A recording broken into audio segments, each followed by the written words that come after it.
welcome. You're watching our non-stop coverage right here of the massive G20 summit, which will begin tomorrow. Leaders have started arriving. As you can see in these pictures, many leaders are already in New Delhi of what is going to be a big mega event, the largest congregation of world leaders that Delhi has ever hosted. By tonight, this evening, many other senior leaders will also would have landed. We are also expecting 3 crucial bilateral meetings that the Prime Minister is going to hold with the Mauritius counterpart, with Joe Biden and also Sheikh Hasina from Bangladesh. So those 3 bilateral meetings are also very, very significant. Joe Biden, the US President, expected to land in New Delhi in the evening around 6:30.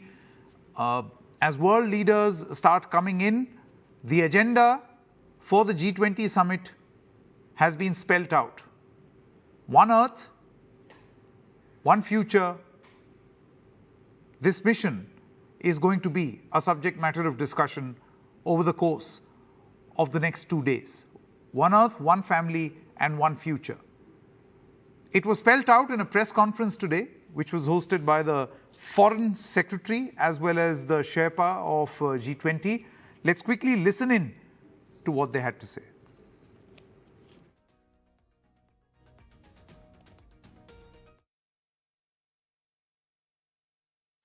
India felt that we should start our presidency with the theme of Vasudev Kutumbakam.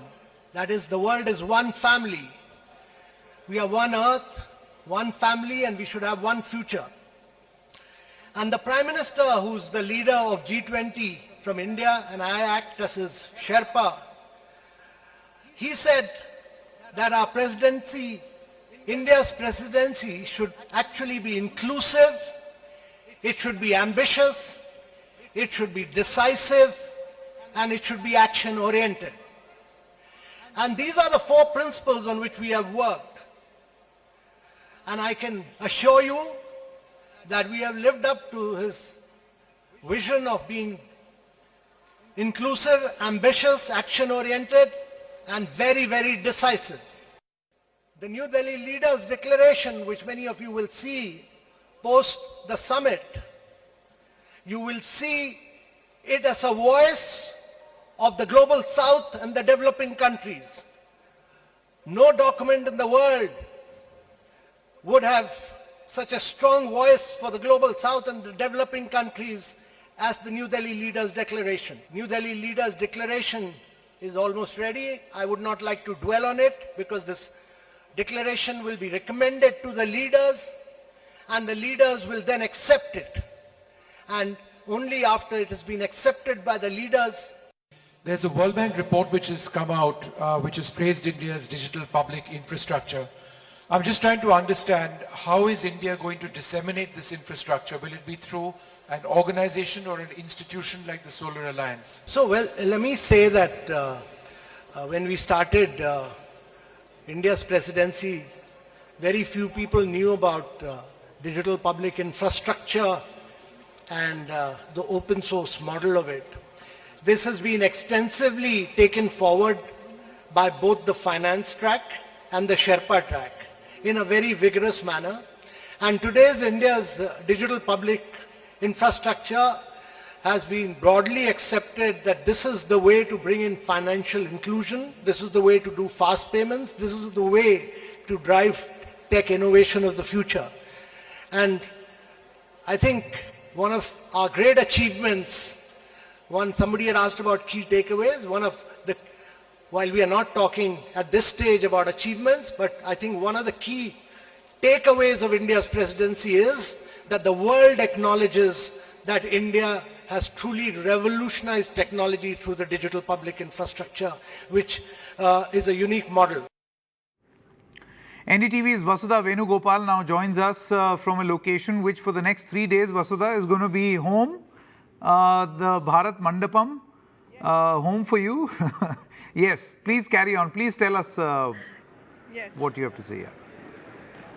So So there's a lot of activity here, and of course there was also a curtain raiser press conference, a pre-summit press conference that took place right now. And the idea that I basically gathered was India is making all attempts to ensure that the shadow of the Ukraine-Russia conflict doesn't fall on its outcomes or on its deliberations. So that was a key point. Of course, even Amitabh Kant, who's the Sherpa of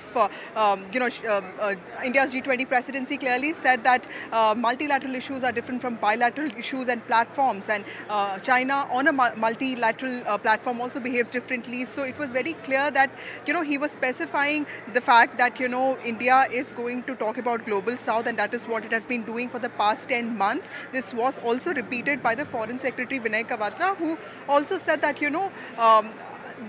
India's G20 presidency also includes voices of the countries that are not part of G20 presidency. So, because there are problems in the world, and G20 is all about shared challenges but collective solutions. So India is speaking up for all of them. In that context, he also spoke about African Union's inclusion into the G20 presidency, something that Narendra Modi, as a Prime Minister, has been pushing very hard for, because he wants G20 to be action-oriented and inclusive. Of course, the press conference today made it clear that there is action on that front, but there is, of course, the leaders will have to look at it. This issue will be proposed tomorrow when the proceedings start, and then, of course, there'll be many more deliberations. Amitabh Kant also said that the leaders' declaration is almost ready, and every country in a multilateral platform has the capacity to veto, has the right to veto. So, all issues have to end with a consensus. So there's a lot of pressure, of course, but, this will be a significant milestone for India if the leaders' declaration comes through.